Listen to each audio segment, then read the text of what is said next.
त्याची सुरुवात मेघरंग संवाद पावसाशी या प्रदर्शनाच्या निमित्ताने झालेले। या प्रदर्शनामध्ये नागपूर आणि विदर्भातले जवळपास 60 चित्रकार सहभागी झालेले आहेत की पाऊस ही जी संकल्पना घेऊन जे चित्रकारांनी त्यामध्ये चित्र शिल्प निर्माण केलेले आहेत आणि त्यांचं एक प्रदर्शन या ठिकाणी मांडलेलं आहे। म्हणजे संवाद साधणं हा खूप महत्त्वाचा भाग आहे। कुठलाही चित्रकार असेल किंवा चित्र असेल किंवा कलाकृती असेल ती संवाद साधण्याचंच काम करत असते। आणि चित्रकार जे आहेत की निसर्गाकडे वेगवेगळ्या दृष्टिकोनातून पाहतात, त्यांचा जो अनुभव आहे तो चित्राच्या माध्यमातून व्यक्त करतात।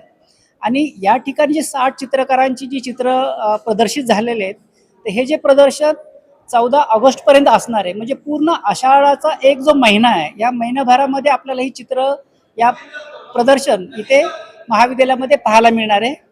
तर मी नागपूर आणि परिसरातील सर्व रसिक, कलेचे विद्यार्थी, कलेचे अभ्यासक यांना आवाहन करतो की आपण निश्चित महाविद्यालयामध्ये व्हिजिट करा आणि या प्रदर्शनाचा आस्वाद घ्या। त्यामध्ये जे सहभागी असणारे जे चित्रकार आहेत त्यातले महाविद्यालयाचे माजी विद्यार्थी आहेत, काही चित्रकार आहेत, महाविद्यालयाचे प्राध्यापक, असे सर्व वयोगटातील ज्युनियर आणि सिनियर असे चित्रकार यामध्ये सहभागी झालेले आहेत।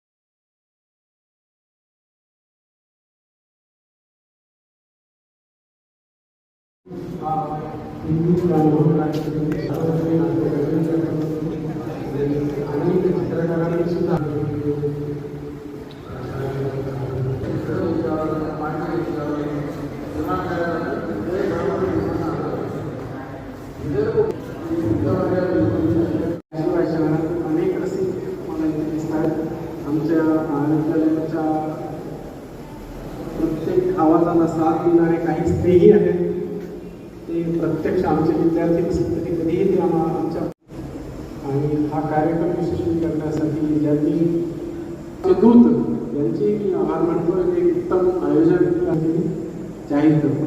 धन्यवाद। परत दुसऱ्या कार्यक्रमाला नक्कीच भेटूया।